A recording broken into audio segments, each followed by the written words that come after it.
closing the achievement gap or improving student motivation or self-regulated learning.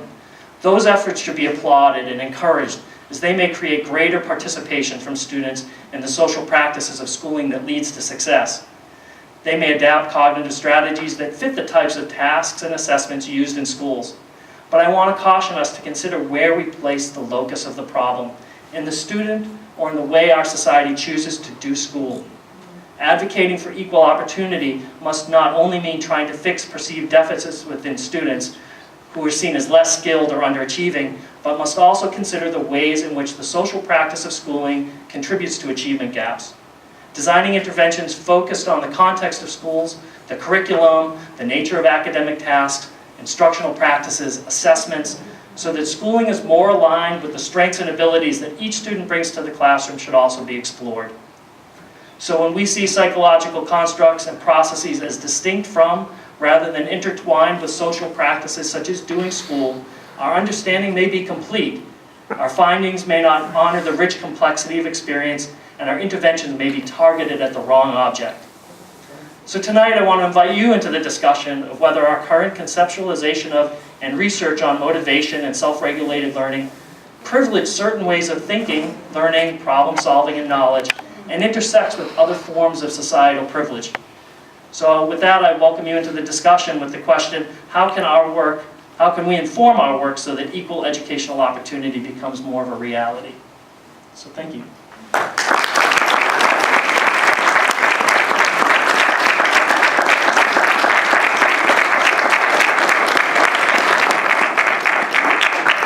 As I said, I'd love to hear your thoughts about that and things that you may agree with or disagree with or have some elaboration on. That would be terrific. Maria, you have a few minutes for that? Oh, we have plenty of time. Okay. No, we're way under time, so we're good. Oh, I can go on. Oh, yes. And I promise I'll join the SIG. I haven't done that.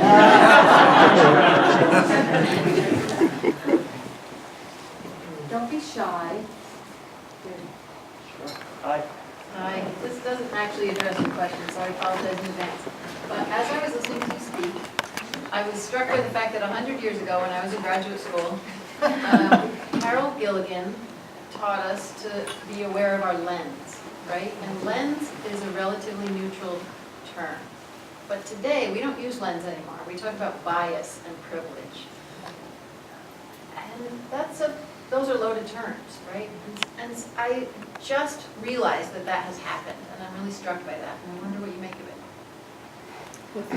it. For me, and I talked about lens as well, and what we capture in our lens versus the products of what we capture. So I see them as distinct. I see the lens as what we look at, and then the product of those things may be privilege or bias. And I would love to hear some thoughts about that. That's a really interesting question about it.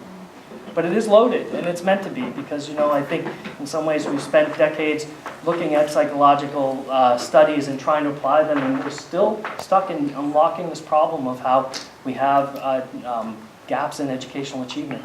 So what are we doing to really examine our work and to think about that more deeply?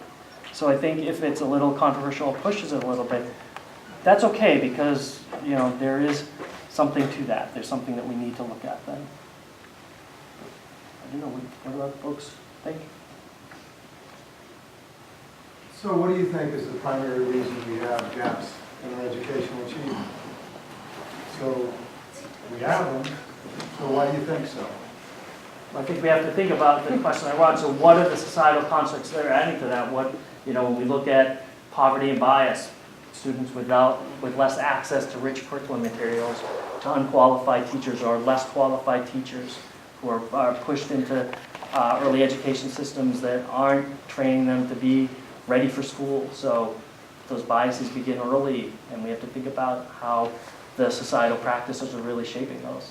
So you think it's an educational thing? Because part of the blame you're placing there is it a poverty thing? Sure. I think it's a mix, right? So these are really complex. So what do we have control over in our work when we really look at it? So I use the example of the project we're doing. We've been doing a project for a few years with rural and indigenous middle school science learners who are underachieving in science, who are underrepresented in science careers. And one of the things we started to notice is these are students who are deeply connected to the land, and I thank Eleanor sitting back there for bringing that perspective to bear when we think about how connected they are and all the rich knowledge they have. But they often reject school science because they don't see it as related to the work that they do. So we've embedded a community-based model where students are getting into their community, looking at science concepts, and we're seeing them engaging in a different way. So there are things we can do as well to close those gaps in both achievement and participation when we think about the way we choose to do schooling, more oriented toward the needs and strengths of our students rather than deficit models that sort of marginalize kids who we perceive as not as capable. Yeah, sure. And these other folks may have responses too. It's like, I have a slightly different takeaway from your message. Great. And the takeaway I have is that we shouldn't expect children to engage in self-regulated learning if they are embedded in systems that are not manifesting in its processes self-regulation. And I think schools and larger educational contexts don't bring to bear a perspective of continuous improvement where they're actually looking to see what they're trying to accomplish with kids and monitor their progress in all aspects, not just with respect to the quality of the instruction that's delivered to children, but the way they organize information, the way they assess themselves. So the attribution that is made to the person rather than to the system, and then the children fall through the cracks. So if we want children to engage in self-regulated learning, they should be embedded in systems that engage in the same processes. Well, one of the things I'd like to kind of draw out is Mike's explanation of the Taiwanese student who undermined his own ability on the test. So if you had looked at him in school, you know, you would have said he was an underachiever by all the measures, the standard measures we have, because we look for certain kinds of behaviors and answers on tests. He would have been underachieving because we never talked to him.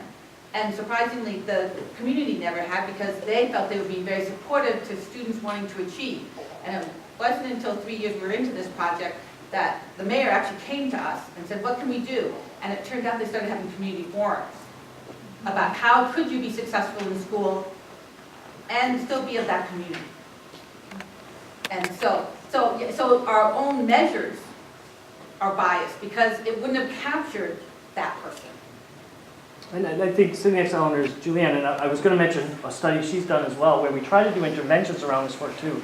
Julianne, you can describe the study if you'd like for a second about how the state of Montana tried to embed their science assessments with items that would be more open to Native American students, because they were trying to think about, is there a systemic problem in how those kids are underperforming? Right, so they thought that creating the City and Education for All curriculum and having every student in the state be part of that, and that would help to fix the issue of the achievement gap between American Indian and white students. And beyond that, they actually took the Native curriculum and they embedded it into the state standardized tests.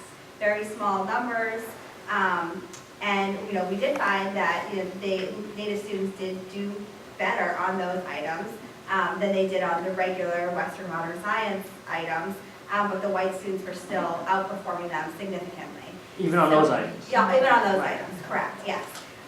So, they are making... But when you looked at those items, they were full of post-colonizing biases. Biases, yeah. Even though they had Native American experts on the test items. And they were situated That's in another an bias. assessment system of standardized testing that some communities may be less familiar with or able to sort of Right. self-regulate around. Right. So, yeah. Anyway. I'm sorry. Oh, go ahead, please. So the comment around bias and lenses, I think, was one that resonated with me. And I'd like to kind of play with that metaphor a little bit, because it's the idea of taking a perspective and having a lens is something that I think most of us will agree with, that we come with a perspective when we do research. We choose to measure this and not that, right? So everyone implicitly makes that decision. But the difference between, and I think it's an important difference that's been teased out recently in the literature and in just ongoing conversations, is that the lens is constructive, right? So we make decisions in terms of what perspectives we privilege and how we then operationalize those perspectives. So to think of a lens as something that's not situated in an experience and in training is, I think, to lose very important dimensions. So while, and actually, I like metaphors like this because it like gets you to think about research in very important ways. But it's not that it's one or the other, it's both. It's when we use a lens in our research, we are implicitly constructing our own lenses. We're making decisions about which methods we like, which ones we don't, which inferences we're drawing, what warrants those inferences, what evidence we privilege. So bias doesn't necessarily have to be a term that's a negative term. It's just acknowledges the fact that lenses aren't chosen out of some sort of nebulous space that exists before we get there. We choose them, and we choose them based on our own perspective and on our own bias. One of my favorite ways to engage this conversation with my students is in Vacarogoff's book on the cultural nature of human development, and she has a few pages of photographs of a classroom, and they're in black and white, but in each one a different aspect is in color, the computer, the two students working together. And she talks about they're all situated in this context, but you can foreground certain things that you want to focus on with not negating the situated nature of it. And how do you do that? It takes skill, it takes thought, it takes complexity to really foreground while acknowledging what it's situated in. And it's really an interesting thing for us as researchers to wrestle with. Yeah, thank you. Brad, did you? I was interested in what your experience has been with the shift in methods that a situated approach requires. What's your experience been from shifting from a more maybe variable-centered approach to one that requires greater understanding of the context? Yeah. And any kind of challenges that came out with Yeah, I took a retraining of my own thinking and methodological expertise at Connie's here. Like I was in a class with her on multivariate statistics and was the TA for that class when I entered grad school and did survey research. And so at a certain point I had to stop and really think and reread. And some of the early studies we did in Taiwan and Belize were really places where I had to think deeply about new methods and try those and get more expertise and learn from colleagues. So yeah, it took a lot of effort in retraining and rethinking. And I still I fluctuate, you can hear it in my language. Sometimes I really have that sociocultural training in my head and use that language versus more situated language. And so for me, it's a transition, it's an evolution. It's not clear. It's not clear cut. I think just like, Karen, when you were talking about that move from behavioristic to more social cognitive perspectives, it's a shift in thinking that is, not clean. We have time for one more? Someone else was. Two more, we'll do two more. I was just thinking about how the different climates at different institutions and within different classrooms can differentially affect students from different groups. And my doctoral student's actually studying campus climate and in her dissertation.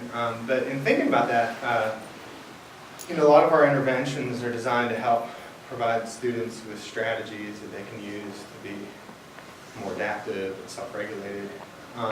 But how do you go about changing an environment?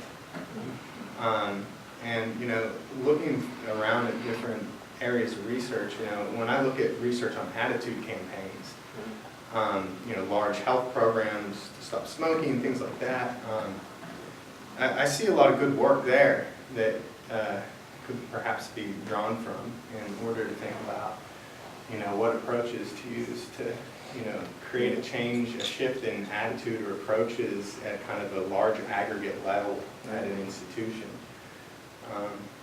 So anyway, I was thinking about that in a smaller lens, like in a very specific way. One I'm discussing on a paper, set of papers around utility value interventions, where you sort of can have students use a writing prompt around the value of the work they're doing as a way to sort of boost their motivation or their belief in the value of it. And my concern about that is that can't be the end product. The end product has to be them working with the teacher to say, don't just get them to think their work is valuable, have them do valuable work, have them do work that shows their usefulness, that they engage deeply in, and that takes a lot of work with teachers to do. And I wonder how you do that with self-regulation as well. I think that would be a great question to engage in, how teachers embed that in the structure of the tasks that they use and the work they do with students, just like what I think we can do with utility value, and not sort of pull it out and then have students be the ones who are For the strategic plan at our university, I proposed, like an anonymous comment to